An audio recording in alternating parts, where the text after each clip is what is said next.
Voilà la famille, on parle plus tôt. On vieillit, le savoir ne ment pas. Appelez-moi The Game. Gossip DRC News avec Jazz Gavoulou. Hein? On parle plus trop. Presse en ligne.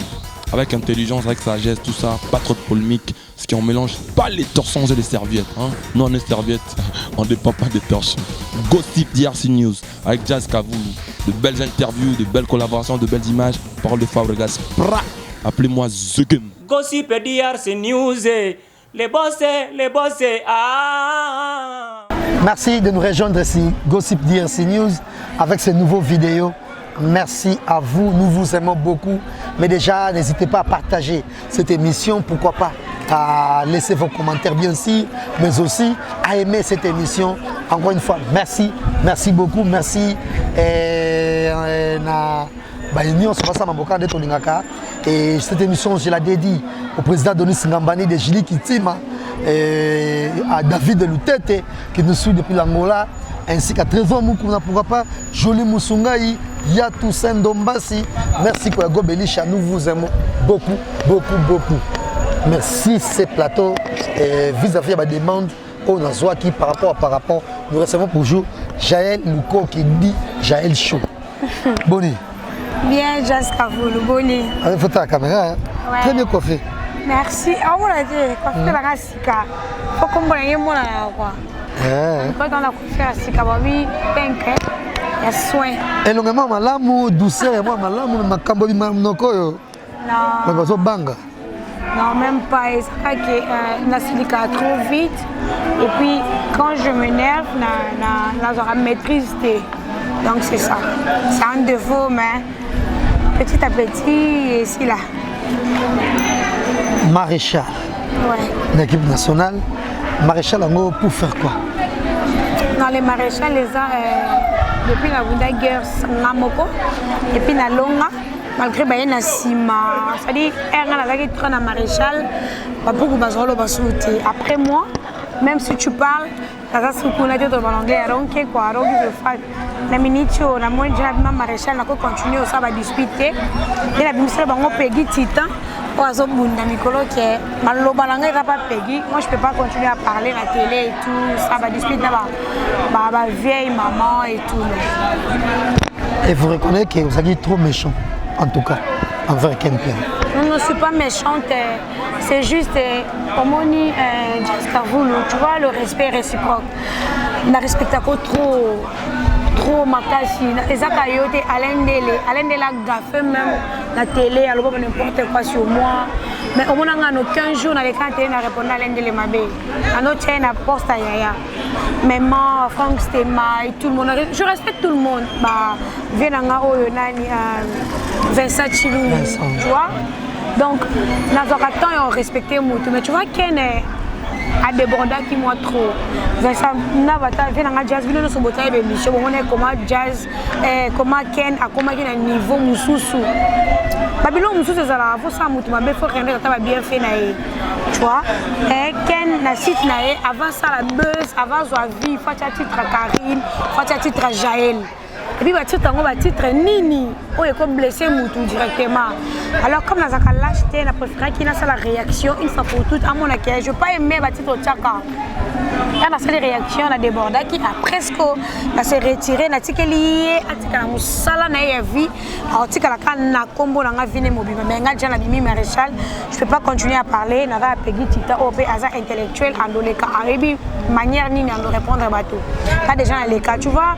La vieille maman, la vieille mère comme Maniqué, folle furieuse, poule mouillée, conne. Poule mouillée? Yeah. Je ne pense pas. Je te jure. Il faut Gambongo. Poule mouillée. Maniqué, à cette émission 30 000 français, je préfère dans la moto à ceux qui ont 4e des humanités qui est diplômé de l'école Oyatanga. D'abord, fais une émission, réponds-moi. Non, c'est une émission, c'est pas une émission. Tu vois, c'est une émission. Tu es un fou, je suis une folle. C'est-à-dire, français, on a besoin de gaffe belé. Il y a Léna là. Il y a Léna là, l'article, les autres. Jazz Gavoulou, Zahir Ningana, Jaël Show Maréchal. Merci. Boucle. Tu vois, avant l'émission, tu dois quand même au vendu réfléchir, nous répondre à la wapi. Aux autres, le français tellement mabé. répondre à côté, je peux faire Tita répondre à Rabino. Tu vois, moi je suis pas ce que les gens pensent qu'une fille de la rue, une fofo, une pute, pétasse, non. Tu vois, des fois, tout ça là-bas dispute tout petit contact parce que les internet, c'est comme le là. Premièrement, moi je suis une chroniqueuse. Je ne suis pas une chroniqueuse, je ne suis pas journaliste, mais je suis une chroniqueuse. Ce que je fais, la déontologie et le journalisme est aux athées. Tu vois, je n'ai pas fait l'université pour nous salon, non. Mais ce que je fais, je suis une chroniqueuse comme il dit Maestro Fabrice. Je suis une chroniqueuse parce qu'il y a une déontologie journalistique. Moi je fais tout. La combinaison, je suis une porte-parole, un poli, fofolle, je fais tout. C'est-à-dire, il y a un monde bandé, banda, ma cambo, je suis la rano et ça la matin. Tu combinaison. S'il faut taquer mission, tu attaques. S'il faut faire l'impolitesse, on fait l'impolitesse. S'il faut ingérer, on ingère. S'il faut déborder, tu débordes. S'il faut ça la rôle qui porte-parole, c'est ça la rôle qui porte-parole. Nicolas, tu as la papouche, l'héritier Watanabe. Donc c'est ça, tout ça la comédie, tout. C'est ça qui chronique Fouati. Tu vois, donc chez nous, ça se passe comme ça.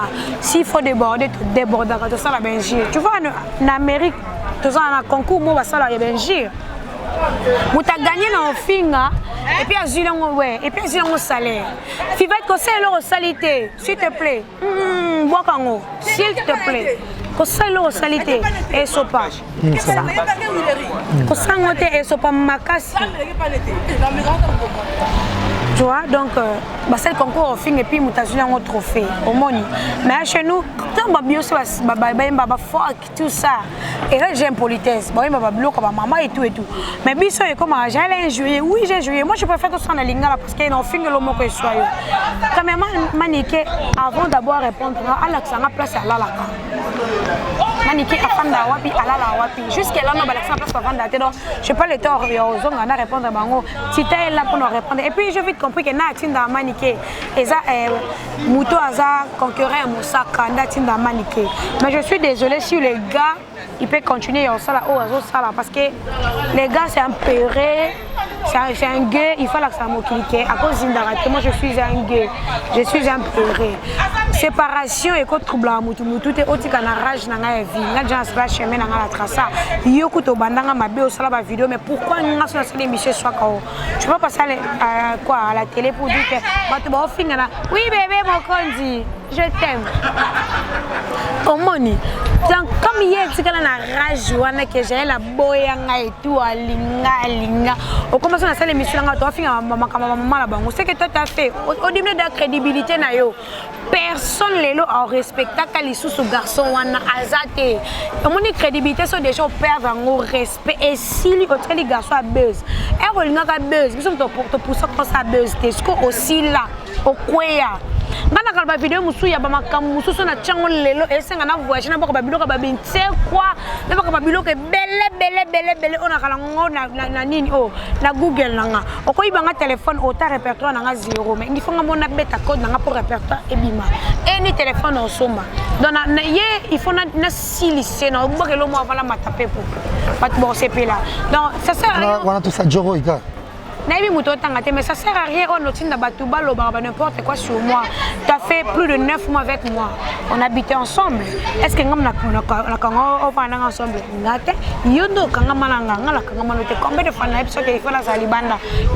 Pourquoi tu peux aussi à l'hypocrisie? Même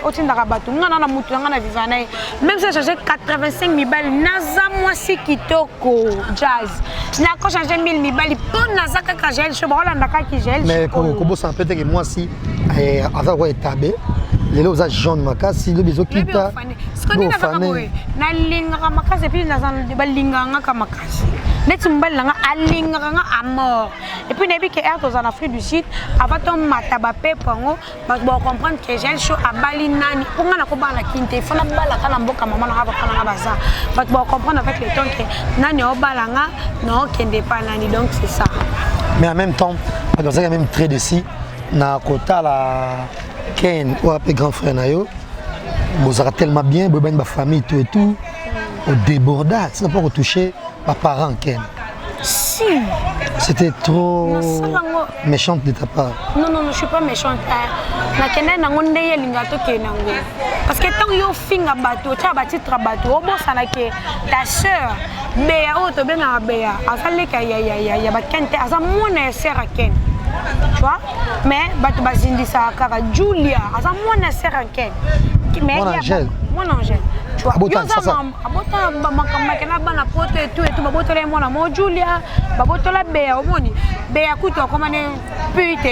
mais yo tango finga famille bato obo ça que yo pour na famille maudite oh n'a pas biso la fofolle c'est moi mais chez vous vous avez plusieurs fofolles d'aba fou mais chez nous ce beau temps baluko qui fofolle c'est Jaël même si beau finga mais chez vous là-bas bon ba fou ba folle et belé donc on a un avantage chez nous donc c'est ça. Oh, quoi, et en même temps,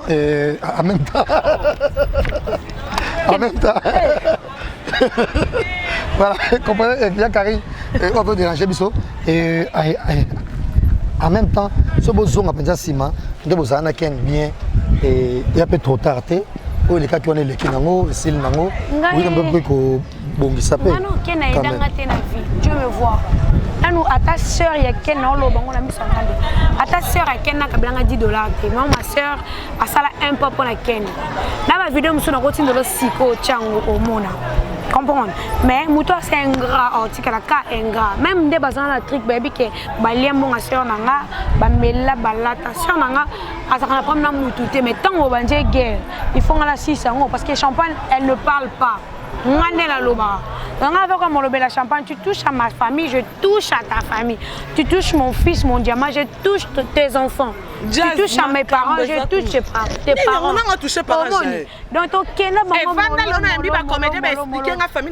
Afrique d'ici, champagne overdose, nous t'as foutu à Bango. On a vu que Gel Nakini dans 16 familles, Zozo, avec Karini. Gel Iso. Azabano bakima famille baboya toliso qui papa gel olinga te famille reconnue en Afrique d'ici makambo bakanga et les kakalamingi te nini lelo na moyo ba comédien somo mbolo bananga to kende tournage à innocent innovi babi comme mona gel bongote yana bango kanga mundele ya kiji to zanga bambonga babiye ye mutu afuta kiji abi habillé ça kabiso to kotaka na salon ezati ke obolia na restaurant je vais payer na salon chez Tel era chez lui voilà. Donc pour ça, il y a une émission à Bisso, mais je pense que Tolandagi est manigapé sur des voix.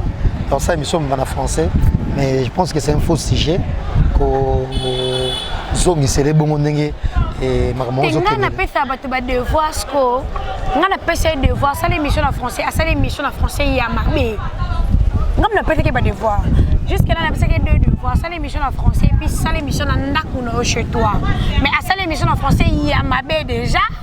Et puis Nakuna jusqu'à là, tout le monde était au moins que les maréchals ne peuvent pas parler. Je ne peux pas continuer à parler parce que jusqu'à là, il va devoir, parce que mon nom va s'hésiter. Non, comme ça, devoir, tu as déjà raison que c'est un devoir. Non.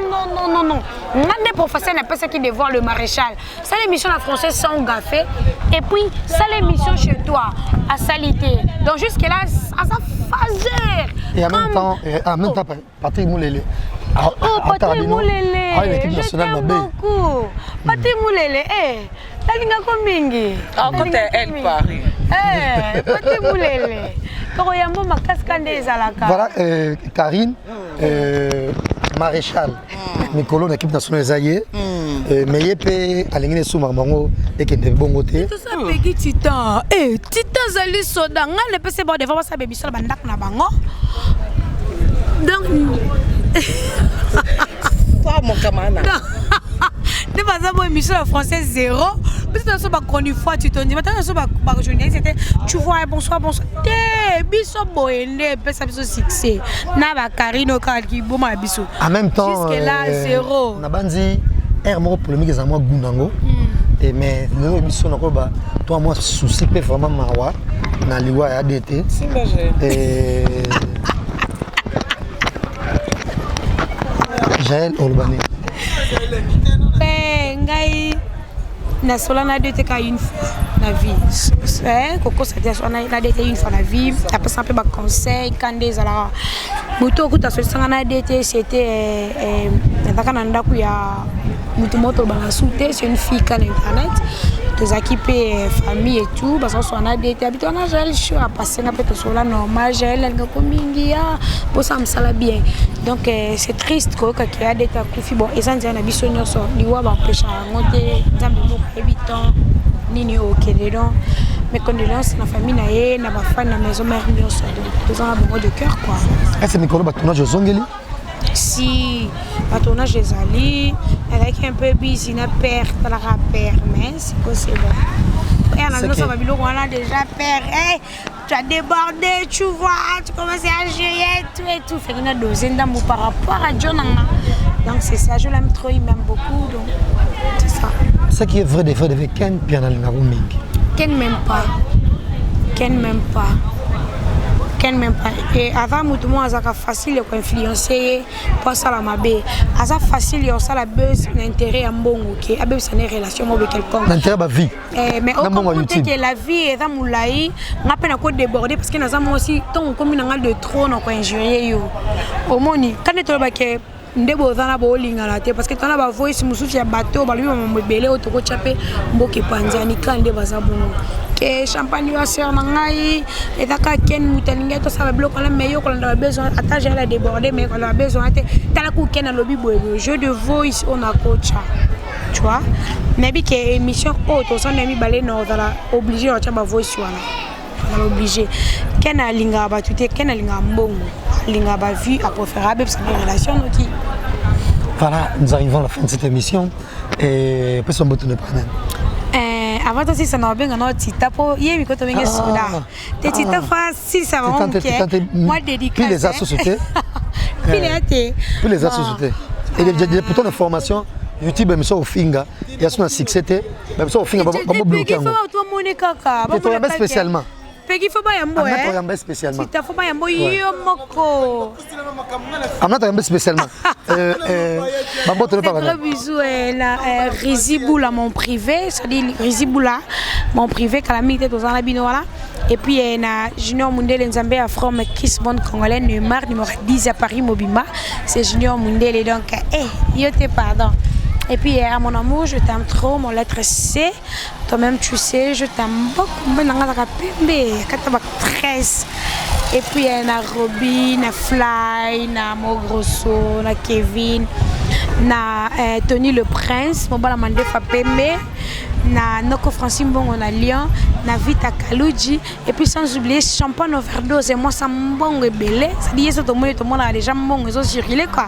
Champagne Overdose, moi, ça me dit, mais là, nous sommes et puis Naya Myriam Mokondi, Yarlette Dickens, Bibi Yoali, Patricia El Koussou, Lingabino Mingi, Estella Mboyo, Rit Mboyo, de gros bisous là où vous êtes. Merci Jaël Show et grand merci de son émission Solelo. C'était un plaisir de vous avoir dans cette émission et très prochainement, avant de vous retrouver encore une fois Jaël Show na Elengi. Ya Congo. Merci à vous, merci beaucoup. Na Moufinoukou, il y a Paris, Garçon Bonbon, Succès Kassongo. Et pourquoi pas, depuis Dubaï, j'ai sali Herman Goumba, le plus riche, il y a diaspora. Et de même, na boss Dani Kadima, il y a Pamela Bombo. Donc merci Nabino.